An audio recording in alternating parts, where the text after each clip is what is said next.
Good evening. आज मैं आप लोगों के सामने आई हूँ संस्कृत विषय को पढ़ाने के लिए। संस्कृत विषय हमारा प्राचीन भाषा है एक। इसके अंतर्गत हम लोग क्या क्या पढ़ेंगे, सुपर टेट और यूपी टेट। सुपर टेट में बहुत से, चाहे हिंदी मीडियम हो या इंग्लिश मीडियम हो, संस्कृत सब्जेक्ट सभी के लिए अनिवार्य रूप से है।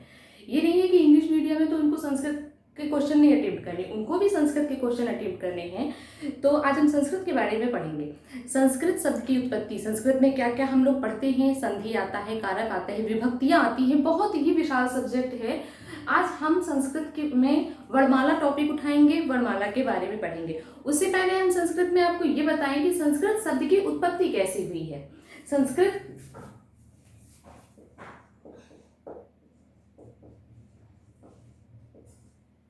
संस्कृत संस्कृत में क्या धातु, इससे क्वेश्चन आता है कि संस्कृत में सम क्या है, उपसर्ग है, क्रिया क्या है, धातु है, इसमें प्रत्यय कौन सा है। इस तरीके से अभी पिछली ही परीक्षाओं में इससे संबंधित क्वेश्चन आए थे।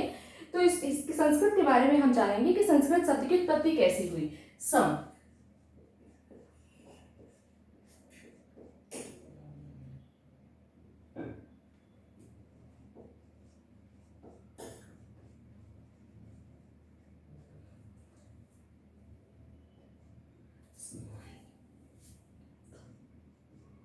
प्रत्यय, संस्कृत में सम ये उपसर्ग है, सुट एक प्रत्यय है, क्रि एक धातु है और ति एक प्रत्यय है। जो सुट है ये प्रत्यय है, प्रत्यय हमेशा धातु के बाद में आता है, मगर सुट यहाँ पे ये सुंदरता जाने का काम करता है, इसलिए क्रि से धातु से पहले यहाँ पे सुट की विवेचना की गई है। सुट एक सुंदरता बढ़ाने के अर्थ में इसको प्रयोग करते हैं। तो संस्कृत शब्द की उत्पत्ति सम धन क्रि धन किट प्रत्यय से हुई है। सम उपसर्ग है, क्रि हमारा धातु है और ति हमारा प्रत्यय है। तो संस्कृत शब्द की इस तरीके से उत्पत्ति होती है। क्वेश्चन में अक्सर पूछते हैं कि संस्कृत शब्द में इसमें उपसर्ग कौन सा है। तो उपसर्ग हमारा सा, और ये बिंदी दिख रही है सा मा, सम उपसर्ग है। क्रि क्या है, क्रि धातु है और इसमें छुपा हुआ है हमारा प्रत्यय, कृत प्रत्यय है, ता ता ता प्रत्यय है। तो संस्कृत शब्द की उत्पत्ति इस तरीके से होती है। अब हम पढ़ेंगे कि संस्कृत में हमें क्या क्या पढ़ना है। हम आज वर्णमाला के विषय में पढ़ेंगे कि वर्णमाला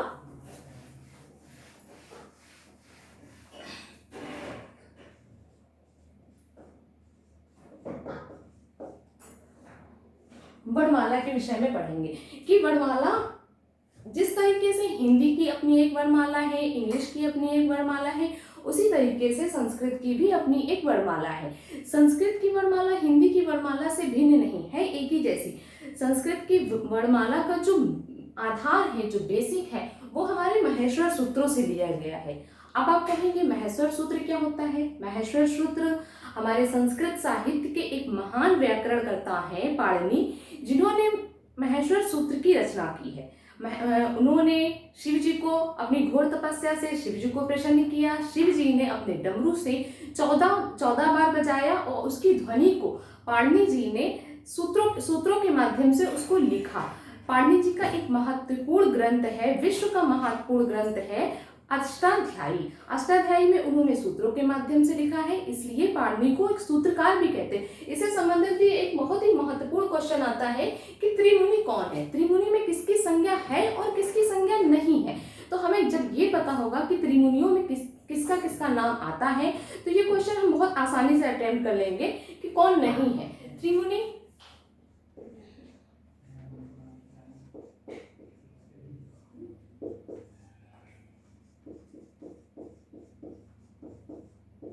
पाणिनि की रचना है अष्टाध्यायी। अष्टाध्यायी के बारे में हम आपको थोड़ा सा बताते हैं। अष्टाध्यायी 8 अध्यायों का ग्रंथ है।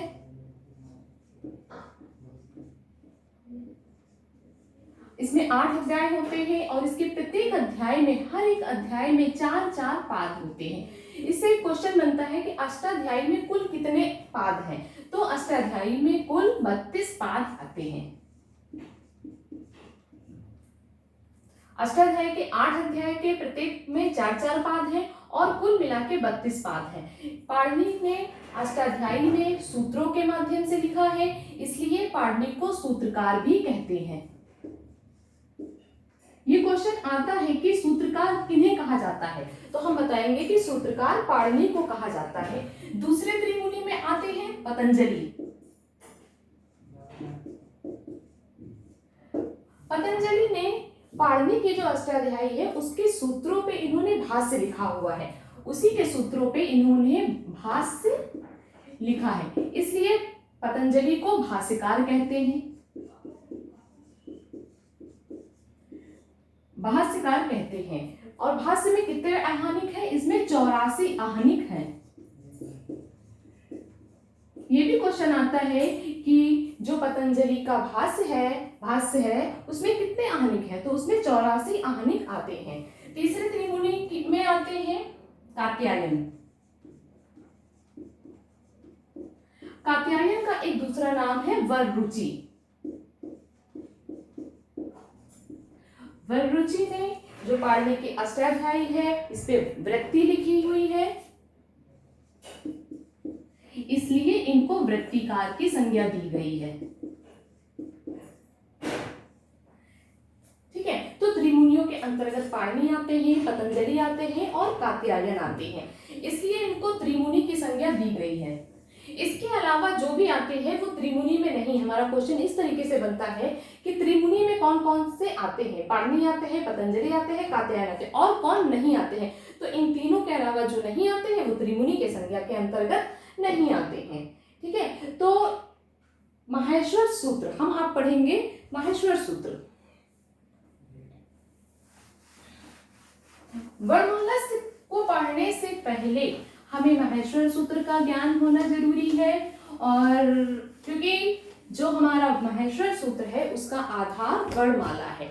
माहेश्वर सूत्र से ही वर्णमाला बना हुआ है। माहेश्वर सूत्र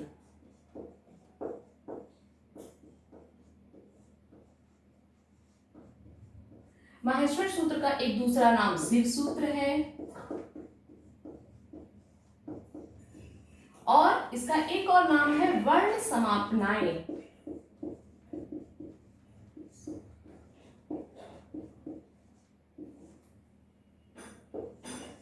वर्ण समापनाएं माहेश्वर सूत्र जो शिव जी के डमरू से प्रकट हुए जो 14 ध्वनि थी उसको पाणिनि ने अपने अष्टाध्यायी में संकलित किया, उसको माहेश्वर सूत्र का नाम दिया।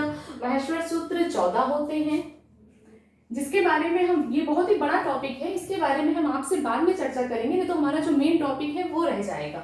माहेश्वर सूत्र 14 होते हैं, और जैसे अयुण है, ऋलिक है, एवोंग, एवोज है, वरट, झबई, इस तरीके से इसको शिव सूत्र और वर्ण समापनाएं कहते हैं। शंकर जी का एक दूसरा नाम महेश है, इसलिए इसको महेश्वर सूत्र कहते हैं। शिव जी, शिव तो नाम है ही शंकर जी का, इसलिए शिव सूत्र कहते हैं। और वर्ण समापनाएं, वर्णों की समीपता के कारण इसको वर्ण समापनाएं कहा गया है। इसका एक नाम वर्ण समापनाएं कहा गया है। जो हमारी वर्णमाला का जो आधार है वो महेश्वर सूत्र ही है। ठीक है, अब वर्णमाला के अंतर्गत हम पढ़ेंगे कि हमारी वर्णमाला को कितने भागों में बांटा गया है। हमारी वर्णमाला को 2 भागों में बांटा गया है।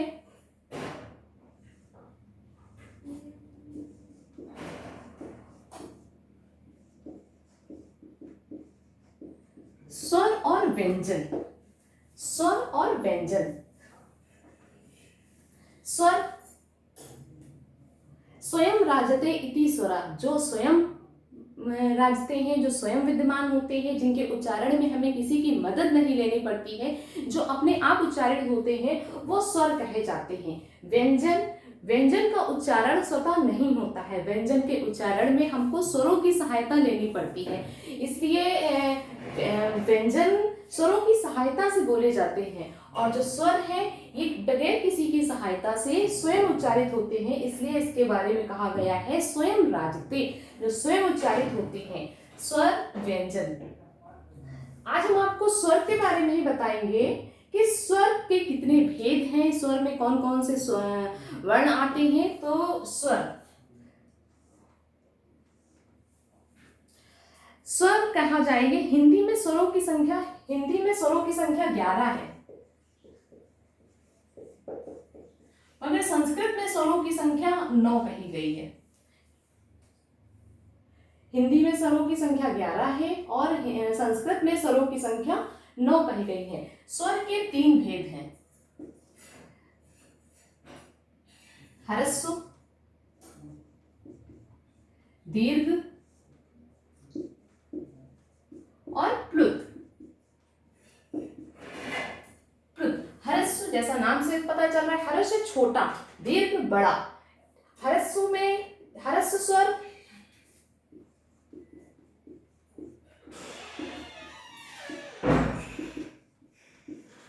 ह्रस्व स्वर 5 प्रकार के होते हैं।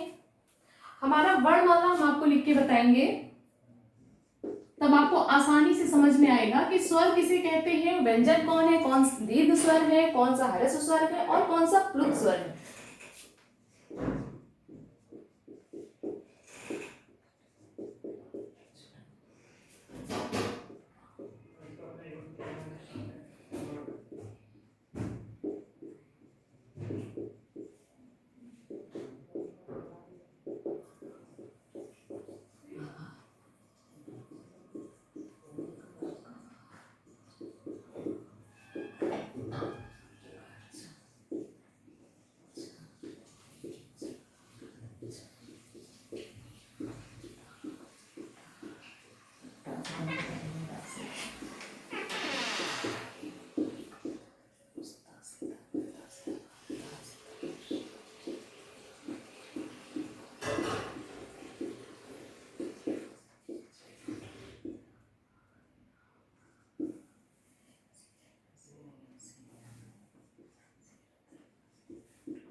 ये वर्णमाला हमारे सामने है तो हमको आसानी से समझ में आएगा कि ह्रस्व कौन सा है, दीर्घ कौन सा है और प्लुत कौन सा है, और इसमें ये भी पता चलेगा कि कौन सा व्यंजन है। तो जो ह्रस्व है, जिनको बोलने में कम मात्रा का समय लगता है उनको ह्रस्व कहते हैं। जिनको बोलने में 1 मात्रा का समय 2 मात्रा का समय लगता है उनको दीर्घ कहते हैं, और जिनको बोलने में 3 मात्रा का समय लगता है उनको प्लुत कहते हैं। व्यंजन की मात्रा आधी मानी जाती है कि व्यंजन को बोलने में आधी मात्रा का समय लगता है। ठीक है, तो ह्रस्व स्वर क्या है? ह्रस्व स्वर 5 प्रकार के होते हैं। ह्रस्व मतलब हमारा छोटा वर्ण, आ, ई, उ, री, और संस्कृत में एक स्थान दिया गया है री को भी, री। तो री भी हमारा स्वर है। आ, ई, उ, री और री। स्वरों की संख्या, ह्रस्व स्वरों की संख्या 5 मानी गई है, आ, ई, उ, री, री। दीर्घ स्वरों की संख्या 8 मानी गई है। दीर्घ स्वर आ, ई, उ, री को यहाँ पे संस्कृत वर्णमाला में री और ली को मान्यता दी गई है। ये दीर्घ ली है और ये ह्रस्व ली है। ये स्वर, ये हमारा जो री है ये ह्रस्व री है, ये दीर्घ ली है, और ये ह्रस्व री है। इस वजह से संस्कृत में हिंदी में संस्कृत में स्वरों की संख्या 13 भी मानी जाती है। जो दीर्घ स्वर है इसमें आ, बड़ा, बड़ी ई, इसको दीर्घ है इस वजह से आ, ई, उ,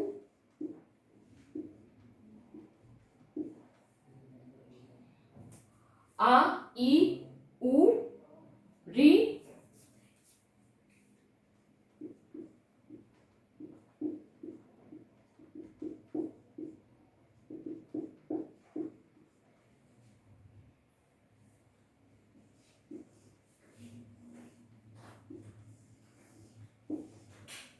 दीर्घ स्वरों की संख्या 8 है। आ, ई, उ, री, ए, ऐ, ओ, औ मानी जाती है।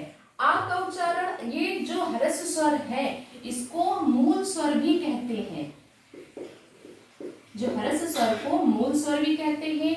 सभी स्वरों का आधार ये हमारे मूल स्वर हैं, चाहे वो दीर्घ स्वर हो, चाहे संयुक्त स्वर हो, चाहे प्लुत हो, सबका आधार, सबका मूल ह्रस्व स्वर है। ये 5 ही सबका मूल स्वर है। इसकी जड़ ये 5 मूल ये है आ ई उ री री। इनकी सहायता के बिना ना तो हमारा दीर्घ बनेगा, ना तो हमारा व्यंजन बनेगा, ना तो हमारा ये संयुक्त स्वर बनेगा। इसलिए इसको मूल स्वर भी कहते हैं। क्वेश्चन में आता है कि मूल स्वर किसको कहते हैं। बच्चे कंफ्यूज हो जाते हैं क्योंकि उन्होंने ह्रस्व स्वर ही पढ़ा होता है कि मूल स्वर नहीं बता पाते हैं। मूल स्वर आ ई उ री री। क्वेश्चन अब आसानी से नहीं आता, बहुत इसको घुमा फिरा के इस तरीके से देते हैं कि बच्चे कंफ्यूज हो जाए। अगर हम डिटेल में पढ़ेंगे तो हर सवाल का जवाब आसानी से दे देंगे। दीर्घ स्वर 5 8 होते हैं, आ ई उ री ए ऐ ओ औ। ए ऐ ओ औ को संयुक्त स्वर भी कहते हैं।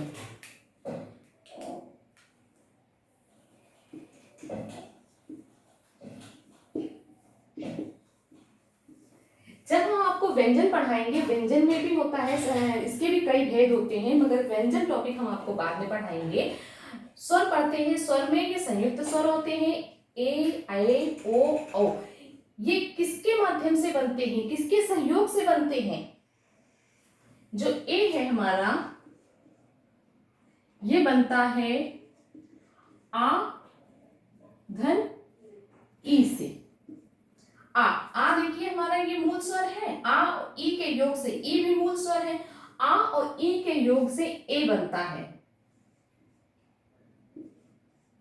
ए किसके योग से बनता है, आ और ए के योग से ए बनता है। अब आप कहेंगे ए तो मूल स्वर नहीं है, पर ये जो ए है ये बना तो मूल अक्षरों से ही है, आ ई से बना है। इसलिए जब ये मूल अक्षरों से बना है तो इसकी भी संज्ञा मूल अक्षरों में आ जाएगी। ए हमारा बनता है आ और ए के सहयोग से ए बनता है ओ।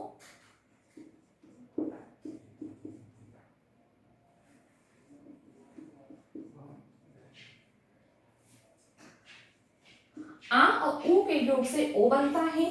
आ हमारा मूल अक्षर है, उ हमारा मूल स्वर है, आ और उ के मेल से ओ बनता है। अब आप समझी गए होंगे किस तरीके से बनेगा। जो औ है ये आ और ओ के योग से औ बनता है। दो वर्णों के मेल से जब बनता है तो उसको संयुक्त अक्षर स्वर कहते हैं। दो वर्णों के मेल से इसमें हमारा ह्रस्व स्वर जरूर शामिल होता है, मूल स्वर जरूर शामिल होता है। मूल स्वर और दीर्घ स्वरों के योग से जो बनता है, दो वर्णों के मेल से जो बनता है, वो हमारा संयुक्त स्वर होता है। अब हम बात करेंगे कि प्लुत स्वर क्या होता है। प्लुत स्वरों का उच्चारण हमेशा, इसका अक्सर देखा जाता है वेदों में होता है। प्लुत स्वरों का जो चिन्ह है, इसकी पहचान होती है, ये पहचान होती है। अक्सर इसका उच्चारण वेदों में किया जाता है। जैसे हम लिखते हैं ओम, ओम लिखते हैं तो ये ओम का जो ये निशान इसके बाद जो आ गया है, ये प्लुत स्वर है। तो प्लुत स्वर की पहचान बहुत आसानी से करी जा सकती है, इसमें कोई दिक्कत नहीं होगी। मेन हमारा ह्रस्व स्वर है, दीर्घ स्वर है, और ये हमारे स्वर के ये 3 टॉपिक है, 3 भाग है। क्वेश्चन आता है कि स्वर के कितने भेद है, तो हम बताएंगे स्वर के 3 भेद है, ह्रस्व स्वर, दीर्घ स्वर और प्लुत स्वर। व्यंजन जो किस अपने स्वयं न उच्चारण हो, जिसके उच्चारण के लिए किसी की सहायता लेनी पड़े, वो व्यंजन होता है। महेश्वर सूत्र में 14 महेश्वर सूत्र 14 खंडों में विभाजित है। इससे भी एक क्वेश्चन आता है कि वर्णों, एक 2 तरीके से क्वेश्चन पूछते हैं, अगर आप ध्यान नहीं देंगे तो कंफ्यूज रहेंगे कि वर्ण को कितने भागों में बांटा गया है। तो हमारा आंसर होगा वर्ण 2 भागों में बांटे जाते हैं, स्वर और व्यंजन। अगर हमारा क्वेश्चन बनता है कि महर्षि पाणिनि ने वर्णों को कितने भागों में बांटा है, तो हमारा क्वेश्चन आंसर होगा यहाँ पे कि महर्षि पाणिनि ने महेश्वर सूत्र के माध्यम से वर्णों को बांटा है, तो हमारा आंसर 14 होगा। 14 खंडों में महेश्वर सूत्र 14 खंडों में विभक्त है, और महेश्वर सूत्र हमारी वर्णमाला का आधार ही महेश्वर सूत्र है। तो हमारा आंसर बनेगा कि महेश्वर सूत्र को 14 खंडों में विभाजित है। महर्षि पाणिनि के अनुसार वर्णमाला को 14 खंडों में विभाजित किया गया है। ठीक है, तो अब हम बात करेंगे वर्णमाला में हमारा स्वर हो गया, स्वर के 3 भेद हो गए, ह्रस्व, दीर्घ और प्लुत। व्यंजन की बात करेंगे तो व्यंजन ये स्वरों को छोड़ के आ से आहा तक की, ओ तक की हमारा स्वर है। इसके बाद का से लेके ज्ञा तक की जितना भी है वो हमारा व्यंजन आता है। ठीक है, माहेश्वर सूत्र के प्रथम 4 जो सूत्र हैं वो स्वरों की विवेचना करते हैं, और अंतिम जो 10 सूत्र हैं वो व्यंजन की विवेचना करते हैं। तो आज हमारा स्वर का टॉपिक कंप्लीट होता है। कल हम आपको बताएंगे व्यंजन के बारे में बताएंगे। ठीक है, थैंक यू।